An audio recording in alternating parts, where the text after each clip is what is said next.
ready.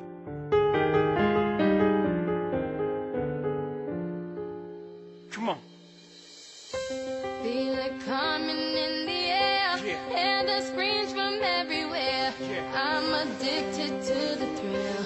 It's a dangerous love affair. Can't be scared when it goes down. Got a problem, tell me now.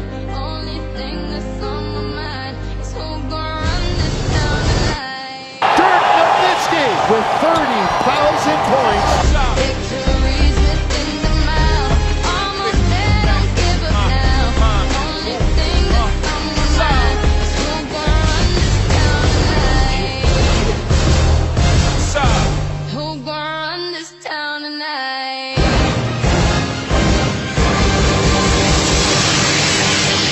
Yeah. Yeah.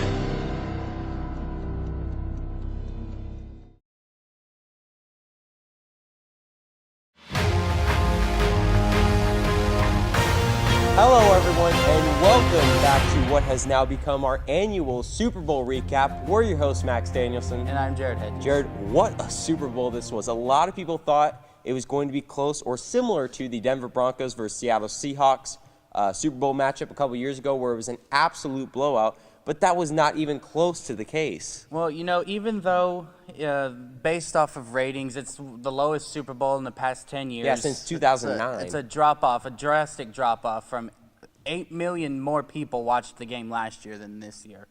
And even though, yeah, like you said, it was a fantastic game, and it was the most combined yards between the two in Super Bowl history with 1,151 yards. Now, of course, before we get too much into the Super Bowl, here are the highlight recaps and all the big plays you need to know before we start. U.S. Bank Stadium, home of the Minnesota Vikings, and Super Bowl 52 in the heart of Minneapolis. Minnesota, also known as the state of 1,000 lakes, but for this past Sunday, the state of football. Nick Foles and the Philadelphia Eagles look to become underdogs with their first ever Super Bowl, while Tom Brady and the New England Patriots look to go back-to-back and claim their sixth. At the start of the first quarter, the Patriots won the coin flip and elected to kick first, leading the Philadelphia Eagles and Jake Elliott to strike first with a 25-yard field goal. Then minutes later, the New England Patriots went up them with a 26-yarder by Steven Gostkowski, making the score 3-3. The Eagles got first blood with a touchdown in the Super Bowl 52 with Nick Foles connecting to Alshon Jeffrey for a 34-yarder, but Elliott missed the PAT, making now the score 9-3. In the second quarter, LeGarrette Blount, the former New England Patriot running back, ran a 21-yarder to make the score now 15-3 as the Eagles failed on a two-point conversion. The Patriots then nailed a 45-yard field goal, followed by James White running home with a 26-yarder, making it 15-12. Ending off the quarter with 38 seconds remaining, the Eagles did a trick play that has become one of the best in Super Bowl history as Trey Burton hits Nick Foles in the end zone, making the score 22-12 going into halftime.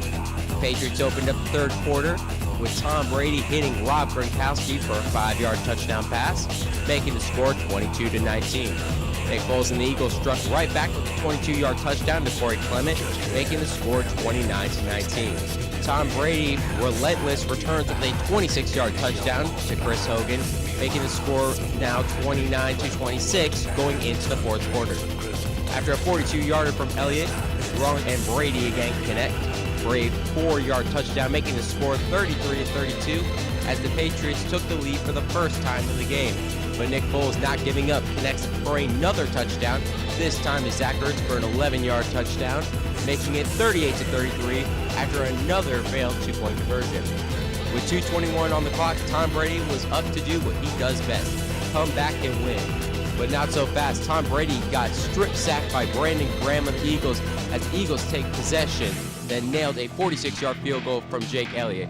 Your final for Minneapolis, Minnesota, 41-33, as the Philadelphia Eagles secured their first Super Bowl. And your Super Bowl MVP was Nick Foles, who finished with 28 for 43 attempts, 373 yards, 3 touchdowns, and 1 interception. Other key players for the Philadelphia Eagles include running back LeGarrette Blount, who had 14 carries, 90 yards, and a touchdown, as well as the other running back, Corey Clement, with 4 receptions for 100 yards and a touchdown. For the New England Patriots, quarterback Tom Brady went 28 for 48 with 505 yards and 3 touchdowns. Running back James White had 7 carries, 45 yards, and a touchdown. And finally, the tight end for the Patriots, Rob Gronkowski, had 9 receptions and 116 yards, as well as 2 touchdowns. And of course, those were the biggest plays and highlights of this year's past Super Bowl. Of course, now that you're up to date, we're going to now go into our analysis of the Super Bowl. But before then, of course, the NFL announced its Class of 2018 Hall of Fame inductees, which include Randy Moss, Brian Urlacher, Jerry Kramer, Terrell Owens, Ray Lewis, and Brian Dawkins.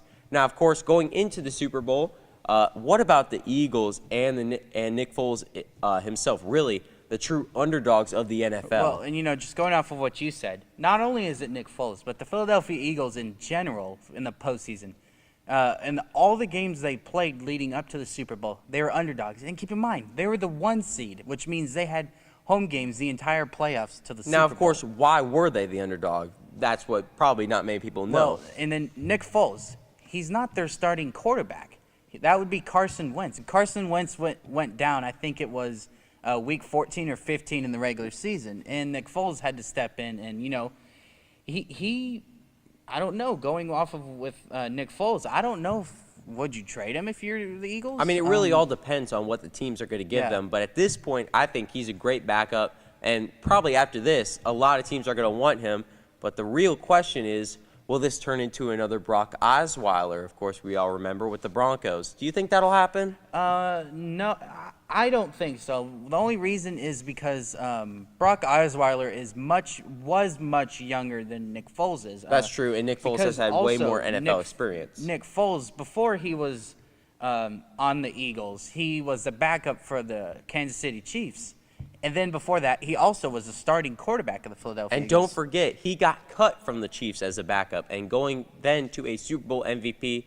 I mean, what a story. But really, the Patriots, how about Malcolm Butler? I mean, they bench him in the biggest game. Look, I understand, all right, he violated, I believe, the curfew. Yeah, again, with the Patriots, it's a joke. They won't let anything out. I mean, you know that.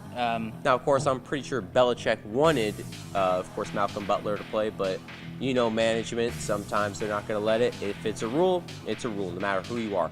Now, if Tom Brady were to do it, I don't think that would happen. And if it was me, I don't care what the guy does. He is your best defensive cornerback.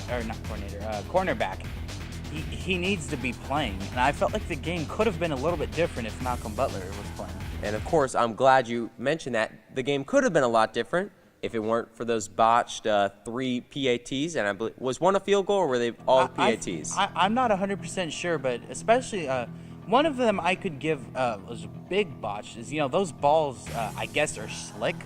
The punter for or placeholder, Ryan Allen on the Patriots, slipped through his hands on one of the field goals, and ultimately, they also missed another field goal. Those could have added points, and maybe if you add those points, the Patriots could have won the game. Yeah, and I was saying, both me and my father were talking about, when they gave 2:21 to Tom Brady, 2 minutes and 21 seconds left in the fourth quarter. We all know that is Tom Brady comeback time. Everyone knows that. The only other quarterback that can really do that is probably Aaron Rodgers, of course. We've seen it countless times, but I mean, Tom Brady, that goes into. Do you still think he's the GOAT? Oh, no questions asked. I think, not just the GOAT. I think he is the GOAT of all time.